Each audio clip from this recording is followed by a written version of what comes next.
2 दशक में राजस्थान में बाघ संरक्षण के शानदार प्रयासों का नतीजा भी शानदार रहा। बाघ 60 से 133 हो गए हैं और टाइगर रिजर्व भी 2 से 5 बन गए हैं और कुंभलगढ़ के तौर पर छठे टाइगर रिजर्व की तैयारी है। पेश है अंतर्राष्ट्रीय बाघ दिवस के मौके पर फर्स्ट इंडिया न्यूज की खास रिपोर्ट। बाघों की आबादी के मामले में राजस्थान भले ही पड़ोसी मध्य प्रदेश से काफी पीछे हो, लेकिन बाघ संरक्षण कार्य में पीछे नहीं है। सरिस्का के बाघ विहीन होने के बाद वहां जो बाघ पुनर्वास का दौर चला वो काफी महत्वपूर्ण साबित हुआ। प्रदेश में आज वाइल्ड में 133 बाघ विचरण कर रहे हैं। 7 जिलों में बाघों की आबादी फैली हुई है। आज सरिस्का में 43 बाघ हैं और वर्ष 2024 की समाप्ति इनकी संख्या 50 तक पहुंच सकती है। रणथंभौर में बाघों की संख्या 72 है और रामगढ़ विषधारी व धौलपुर करौली टाइगर रिजर्व भी तेजी से विकसित हो रहे हैं। अब मंत्री संजय शर्मा के नेतृत्व में वन विभाग बाघ संरक्षण को लेकर नई नीति और योजना बनाने में जुट गया है ताकि बढ़ती बाघ संख्या को संतुलित, सुरक्षित और संरक्षित रखा जा सके। सरिस्का का जो वन्य क्षेत्र है वो काफी बड़ा है, रणथंभौर के मुकाबले काफी बड़ा है। रणथंभौर में टाइगर की संख्या ज्यादा है लेकिन वन्य क्षेत्र कम है और सरिस्का में टाइगर की संख्या कम है लेकिन वन्य क्षेत्र ज्यादा है। तो अभी तक ऐसी परिस्थिति सरिस्का के अंदर तो अभी तक आई नहीं है। आने वाले समय में जिस प्रकार से संख्या बढ़ रही है, निश्चित रूप से कहीं न कहीं हमको उस परेशानी का सामना करना पड़ेगा। जहाँ तक आपने अन्य राज्यों से टाइगर लाने की बात करी है, मैं जब से मैंने मंत्री पद संभाला है मैं प्रयासरत हूँ कि मध्य प्रदेश, महाराष्ट्र और उत्तराखंड वहाँ से हमको टाइगर मिले, टाइगर्स मिले। बाघों की आबादी बढ़ाने में तो प्रदेश का वन विभाग कामयाब रहा है। अब विलेज रीलोकेशन और माइग्रेटरी कॉरिडोर विकसित करने पर काम करना होगा। इसके लिए वन विभाग मध्य प्रदेश के साथ मिलकर जल्द ही बाघ एवं चीता पर काम करेगा।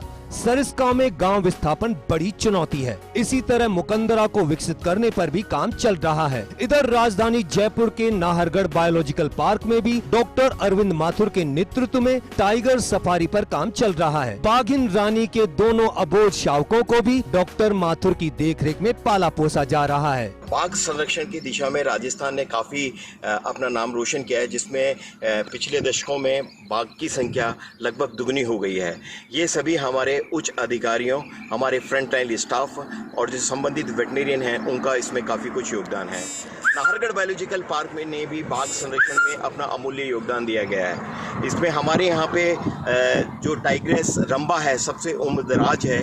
इसके अलावा पिछले साल जब ये T79 का जो शावक आया था वो भी हमारे यहाँ पे अपना जीवन व्यतीत कर रहा है और शिकार के गुण सीख रहा है। राजस्थान अब बाघ स्थान बनता जा रहा है। जरूरत इस बात की है कि बाघों सहित दूसरे वन्य जीवों के प्रे बेस को सही किया जाए और रेस्क्यू सहित अन्य गतिविधियों में वैज्ञानिक पद्धति को अपनाकर बाघ संरक्षण कार्यों को गति दी जाए।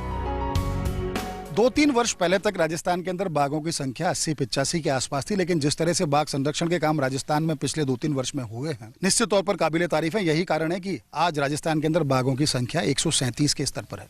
रणथंभौर को तो बाघों की फैक्ट्री माना जाता है, वहाँ 73 के करीब बाघ हैं, लेकिन जिस तेजी से सरिस्का उभर रहा है वहाँ 43 बाघ हैं और उसको एक बाघों की नई नर्सरी के तौर पर देखा जा रहा है। तीसरा टाइगर रिजर्व मुकंदरा अपने अस्तित्व की लड़ाई जरूर लड़ रहा है, लेकिन वन विभाग पूरी शिद्दत के साथ उसमें भी पुनर्वास की प्रक्रिया को करने की कोशिश कर रहा है ताकि बाघों का पुनर्वास वहाँ पर किया जाए। उसके अलावा रामगढ़ विषधारी बहुत तेजी से उभरा, उसका जिस तरह से अधिसूचना जारी हुई उसके तुरंत बाद वहाँ पर बाघिन की शिफ्टिंग हुई और लगातार जिस तरह से वहाँ कुनबा बढ़ रहा है, निश्चित तौर पर राजस्थान के सबसे वाइब्रेंट जंगल में से एक के तौर पर वो दिखाई दे रहा है। उसके बाद धौलपुर करौली के तौर पर 5वां टाइगर रिजर्व बना, जहाँ पहले से ही चूंकि वो कनेक्टेड है रणथंभौर से, तो वहाँ 8 से 10 बाघों का विचरण हमेशा देखा जाता है। अब कुंभलगढ़ की भी तैयारी है, क्योंकि जैसे जैसे बाघों की संख्या बढ़ रही है तो बाघों को संतुलित करना और जिस वृहद एक टाइगर कॉरिडोर की परिकल्पना राजस्थान सरकार और वन विभाग देख रहा है उसको साकार करने के लिए बहुत जरूरी है कि धौलपुर करौली से लेकर कुंभलगढ़ तक का जो एक पहले एक नेचुरल माइग्रेटरी कॉरिडोर था टाइगर्स का, उसको दोबारा से विकसित किया जाए। तो जरूरी है कि जल्दी से जल्दी,